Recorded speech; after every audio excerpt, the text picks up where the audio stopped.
To my YouTube channel basic science. Basic science में आप सबका बहुत बहुत स्वागत है। तो आज की हमारी क्लास का टॉपिक है यूकैरियोटिक सेल और प्रोकैरियोटिक सेल में। चलिए स्टार्ट करते हैं हमारी आज की क्लास। यदि आपको हमारा आज की वीडियो पसंद आए तो वीडियो को लाइक जरूर करें, चैनल को सब्सक्राइब भी जरूर करें। तो चलिए स्टार्ट करते हैं हमारा आज का टॉपिक। तो आज का टॉपिक है स्टूडेंट प्रोकैरियोटिक सेल और यूकैरियोटिक सेल में अंतर। सेल से सबसे ज्यादा क्वेश्चन इसी प्रोकैरियोटिक सेल और यूकैरियोटिक सेल्स के अंतर में ही बनते हैं, ठीक है। तो आज हम इसमें जितने भी इंपॉर्टेंट पॉइंट है सारे इंपॉर्टेंट पॉइंट कवर करेंगे कि आखिर प्रोकैरियोटिक सेल्स में क्या पाया जाता है और यूकैरियोटिक सेल्स में क्या नहीं पाया जाता है और प्रोकैरियोटिक सेल्स के क्या क्या एग्जाम्पल है। पा रहे होंगे प्रोकैरियोटिक का मतलब, प्रो का मतलब होता है पुराना, कैरियोटिक का मतलब होता है केंद्रक। तो ऐसी कोशिका जिसका केंद्रक पुराना होता है वो प्रोकैरियोटिक सेल्स कहलाती है। अब हम देखते हैं यूकैरियोटिक सेल्स स्टूडेंट। तो यूकैरियोटिक सेल्स का मतलब होता है स्टूडेंट, यू का मतलब होता है नया और कैरियोटिक का मतलब होता है केंद्रक। ऐसी कोशिका जिसका केंद्रक कैसा हो, नया हो, आधुनिक हो, वो क्या कहलाता है, यूकैरियोटिक सेल कहलाता है। और ऐसी कोशिका जिसका केंद्रक पुराना हो वो क्या कहलाता है, प्रोकैरियोटिक कोशिका कहलाती है। तो ये तो हमने देख लिया प्रोकैरियोटिक कोशिका और यूकैरियोटिक कोशिका के जो नेम है उसमें कैसा अंतर है, ठीक है। अब हम देखते हैं कि आखिर में यूकैरियोटिक सेल कोशिका पाई जाती है और किसमें प्रोकैरियोटिक कोशिका पाई जाती है। तो चलिए सबसे पहले हम देखेंगे प्रोकैरियोटिक कोशिका। तो प्रोकैरियोटिक कोशिका के एग्जांपल है student bacteria, blue green algae और माइकोप्लाज्मा। बैक्टीरिया में प्रोकैरियोटिक सेल पाई जाती है, ब्लू ग्रीन एल्गी में भी प्रोकैरियोटिक सेल पाई जाती है और आपके माइकोप्लाज्मा में भी स्टूडेंट प्रोकैरियोटिक सेल पाई जाती है। अब हम देखेंगे यूकैरियोटिक सेल का एग्जांपल। तो जो एनिमल होते हैं, जो जंतु होते हैं, इनमें यूकैरियोटिक सेल पाई जाती है और आपका जो प्लांट होते हैं, जो पादप होते हैं, इनमें भी यूकैरियोटिक कोशिका पाई जाती है और प्रोटिस्टा और कवक में भी यूकैरियोटिक कोशिका पाई जाती है। तो स्टूडेंट हमने देख लिया कि आखिर यूकैरियोटिक कोशिका और प्रोकैरियोटिक कोशिका किसमें पाई जाती है। तो यूकैरियोटिक प्रोकैरियोटिक कोशिका पाई जाती है बैक्टीरिया में, ब्लू ग्रीन एल्गी में, माइकोप्लाज्मा में एक्सेट्रा, और भी इसके एग्जांपल हैं। और जो यूकैरियोटिक कोशिका है वो एनिमल में, पादप में, प्रोटिस्टा और कवक में कौन सी कोशिका पाई जाती है, यूकैरियोटिक कोशिका पाई जाती है। स्टूडेंट इसके पहले वाली क्लासेस में हमने सेल्स के बारे में देख लिया है और हमने एनिमल सेल्स के बारे में देखा है। तो आप पहले एनिमल सेल्स के बारे में जरूर स्टडी करें। तो चलिए हम देखते हैं इसका एक और इम्पॉर्टेंट अंतर कि जो फर्स्ट अंतर है इसमें कि जो प्रोकैरियोटिक कोशिका होती है इसका जो केंद्रक होता है वो विकसित नहीं होता है। विकसित नहीं होने का मतलब कि इसमें केंद्रक झिल्ली और केंद्रिका प्रेजेंट नहीं होती है। वहीं हम देखते हैं यूकैरियोटिक कोशिका को। तो जो यूकैरियोटिक कोशिका होती है स्टूडेंट, इसका जो केंद्रक होता है वो विकसित होता है और इसमें केंद्रिका और केंद्रिका झिल्ली दोनों प्रेजेंट होती है। तो चलिए हम आपको डायग्राम के थ्रू समझाते हैं। ये आप देख पा रहे हैं, ये क्या है, कोशिका झिल्ली। ये है कोशिका की बाहर वाली झिल्ली जिसे हम क्या बोलते हैं, सेल वॉल बोलते हैं। सेल वॉल के अंदर ही क्या प्रेजेंट होता है, न्यूक्लियस प्रेजेंट होता है। ये जो न्यूक्लियस होता है स्टूडेंट, ये कैसा होता है, तो ये कैसा होता है, डबल मेम्ब्रेन होता है जिसे हम केंद्रक झिल्ली बोलते हैं। और केंद्रक झिल्ली के अंदर ही क्या प्रेजेंट होता है, तो केंद्रक झिल्ली के अंदर न्यूक्लियस प्रेजेंट होता है। हो गया आपका क्या, केंद्रक, ये हो गया स्टूडेंट केंद्रक झिल्ली और ये हो गई आपकी केंद्रक, ठीक है। तो जो प्रोकैरियोटिक कोशिका होती है स्टूडेंट, इसमें ना तो ये केंद्रक झिल्ली प्रेजेंट होती है और ना ही इसमें केंद्रिका प्रेजेंट होती है। और जो यूकैरियोटिक कोशिका होती है ये विकसित कोशिका होती है और इस विकसित कोशिका में आपका केंद्रक और हमारा केंद्रिका झिल्ली भी प्रेजेंट होती है। तो यही है प्रोकैरियोटिक कोशिका और यूकैरियोटिक कोशिका में अंतर कि जो इसका केंद्रक होता है ये विकसित नहीं होता प्रोकैरियोटिक सेल में। क्यों विकसित नहीं होता, क्योंकि इसमें केंद्रिका और केंद्रिका झिल्ली नहीं पाई जाती और यूकैरियोटिक कोशिका में केंद्रक और केंद्रिका झिल्ली दोनों पाई जाती है। अब हम देखेंगे सेकंड अंतर कि जो अनुवांशिक पदार्थ डीएनए साइटोप्लाज्म में प्रेजेंट होता है। जो प्रोकैरियोटिक कोशिका का जो अनुवांशिक पदार्थ है, अनुवांशिक पदार्थ क्या कहलाता है स्टूडेंट, जिसको इसको हम जीनोम बोलते हैं। तो यूकैरियोटिक कोशिका का जो जीनोम होता है वो न्यूक्लियस के अंदर प्रेजेंट होता है, और प्रोकैरियोटिक कोशिका का जो जीनोम डीएनए होता है वो कहाँ प्रेजेंट होता है, वो साइटोप्लाज्म में प्रेजेंट होता है। अब क्यों साइटोप्लाज्म में प्रेजेंट होता है, तो स्टूडेंट हमने आपको पहले ही बता दिया कि जो प्रोकैरियोटिक कोशिका होती है उसमें केंद्रक नहीं पाया जाता, इसीलिए प्रोकैरियोटिक कोशिका का जो जीनोम होता है, जो डीएनए होता है, वो कहाँ प्रेजेंट होता है। तो हम इसमें देख पाएंगे कि जो प्रोकैरियोटिक कोशिका है, प्रोकैरियोटिक कोशिका का जो जीनोम है या जो डीएनए है वो कहाँ, साइटोप्लाज्म में प्रेजेंट होता है। कहाँ प्रेजेंट होता है, साइटोप्लाज्म में प्रेजेंट होता है। और डीएनए साइटोप्लाज्म में प्रेजेंट होता है, इसीलिए इसे न्यूक्लियोइड कहा जाता है। क्या कहा जाता है, न्यूक्लियोइड कहा जाता है। ये बहुत ही इंपॉर्टेंट पॉइंट है, इसे आप याद रखना। एग्जाम में आने के सबसे ज्यादा चांसेस है इसके कि जो प्रोकैरियोटिक कोशिका है उसमें डीएनए कहाँ पाया जाता है, साइटोप्लाज्म में पाया जाता है। और साइटोप्लाज्म में क्यों पाया जाता है स्टूडेंट, क्योंकि इसमें केंद्रक नहीं प्रेजेंट होता है, और जब ये साइटोप्लाज्म या कोशिका द्रव्य में पाया जाता है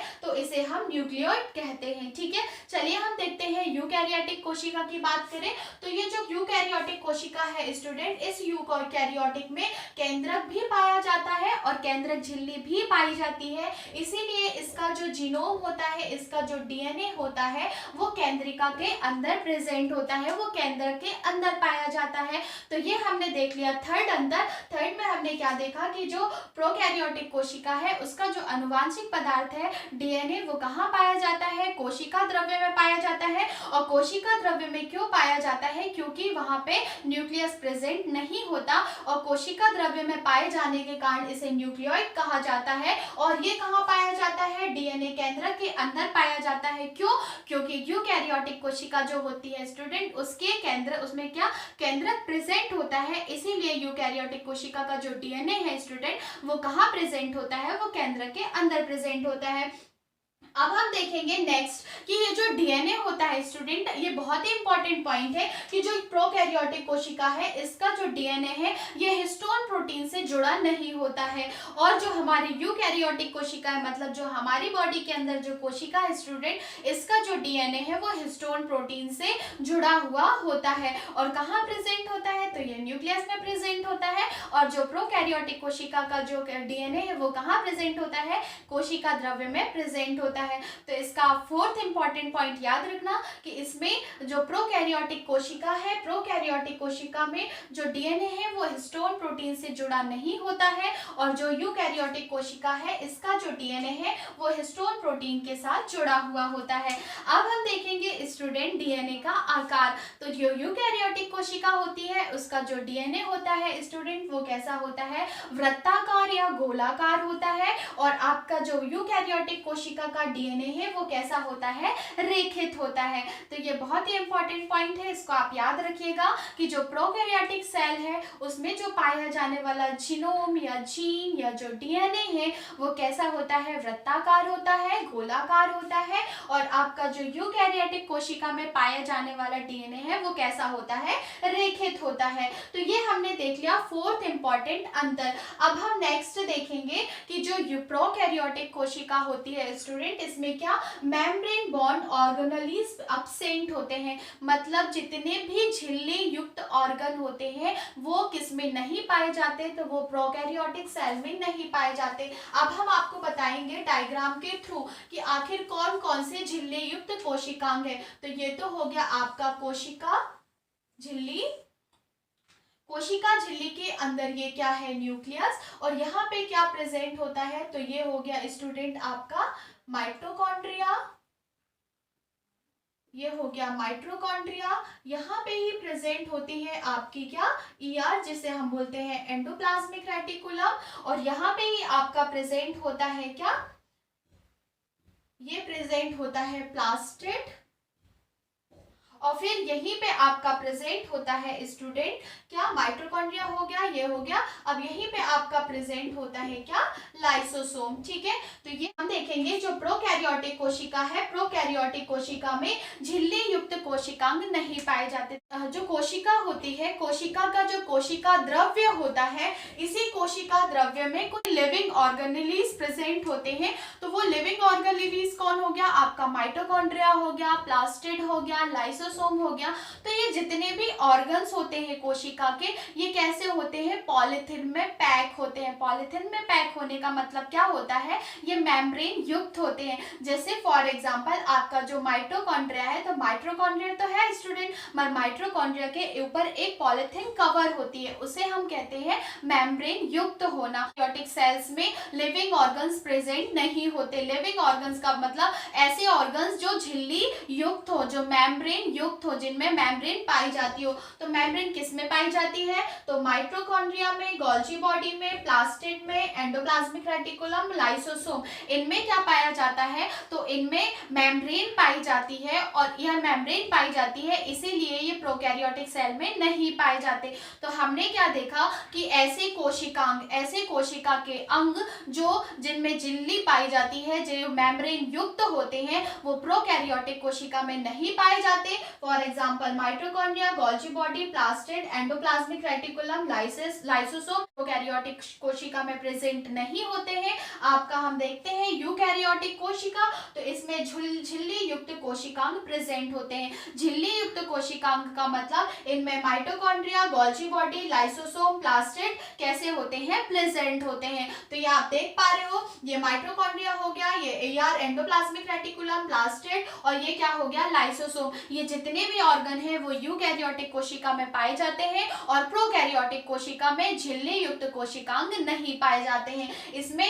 झिल्ली रहित कोशिकांग पाए जाते हैं प्रोकैरियोटिक कोशिका में, जिसमें झिल्ली नहीं पाई जाती है। अब हम नेक्स्ट देखेंगे कि जो प्रोकैरियोटिक कोशिका होती है, प्रोकैरियोटिक कोशिका में 70S प्रकार का राइबोसोम प्रेजेंट होता है, ठीक है। और जो आपकी यूकैरियोटिक कोशिका होती है स्टूडेंट, इसमें 70S पाया जाता है माइटोकॉन्ड्रिया में, और 80S पाया जाता है साइटोप्लाज्म और एंडोप्लाज्मिक रेटिकुलम में। कौन से एंडोप्लाज्मिक रेटिकुलम में, तो रफ एंडोप्लाज्मिक रेटिकुलम में, और साइटोप्लाज्म मतलब कोशिका द्रव्य में 80S प्रकार का क्या पाया जाता है, राइबोसोम पाया जाता है, और माइटोकॉन्ड्रिया में 70S प्रकार का पाया जाता है, और जो आपकी प्रोकैरियोटिक कोशिका है उसमें जो राइबोसोम पाया जाता है वो 70S प्रकार का होता है।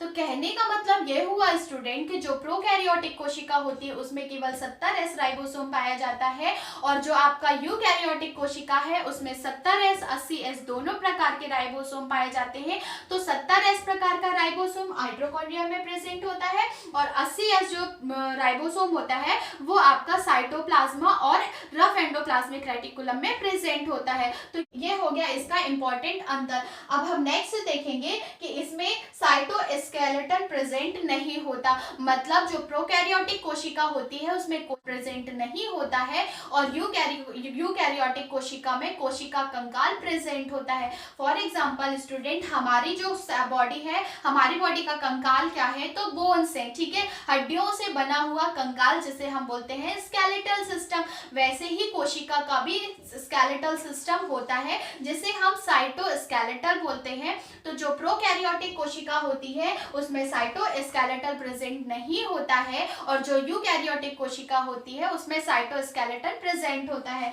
अब हम नेक्स्ट देखेंगे अंतर कि इनमें जो प्रोकैरियोटिक कोशिका है इसमें जो वैक्यूल्स पाए जाते हैं वो गैस वैक्यूल्स पाए जाते हैं, और यूकैरियोटिक कोशिका में सैप वैक्यूल्स प्रेजेंट होते हैं। सैप वैक्यूल्स का मतलब ऐसी रिक्तिका जिसमें जल भरा हुआ हो, और गैस वैक्यूल्स का मतलब ऐसी रिक्तिका जिसमें गैस भरी हुई है। तो ये तो हो गया यूकैरियोटिक कोशिका और प्रोकैरियोटिक कोशिका में इंपॉर्टेंट अंतर, और इससे ही कॉम्पिटिटिव एग्जाम में बहुत सारे क्वेश्चन